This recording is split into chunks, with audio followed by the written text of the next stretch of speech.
Hello everyone, Rabbi Rosen here. Good to be with you, and I hope all is well, wherever you are.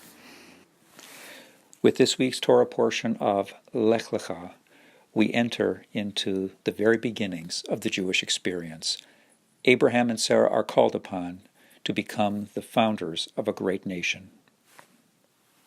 There are two elements related to Abraham, both in the Torah itself and in a later question of Jewish life, that to me sum up the essence of what it means to be Jewish. First, we're told that Abraham is known as Avraham HaIvri, Abraham the Hebrew, but literally, Ivri means the one who's on the other side. To be a Hebrew, later on to be Jewish, one needs to be prepared to be different. We have different holidays than most of the rest of the world. A different day for the Sabbath. A special take on what makes for redemption and goodness in this world. We even look at the world right to left, whereas much of the world goes left to right when it comes to reading a sacred language such as Hebrew.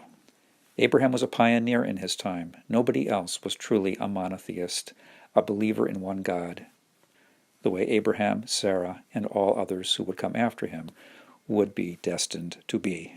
And so we are in debt to all of the unique nation building that Abraham does.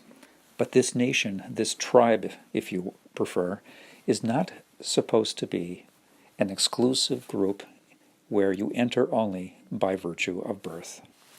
Years later, Moses Maimonides was asked a question.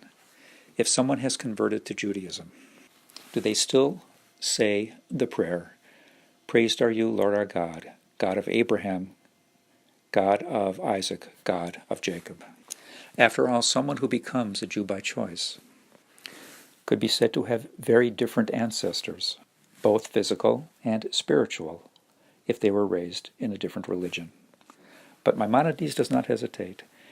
He says that someone who becomes Jewish by choice absolutely recites the same prayers, for when someone embraces Judaism, one becomes one with that people, and the spiritual ancestors of the Jewish past become the rich possession of everyone.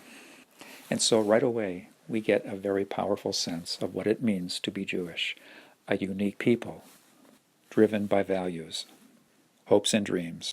Simply put, the ethic joins with the ethnic to create a recipe for meaning. That is a driving force in my life, and I hope it is in yours as well. Shabbat Shalom.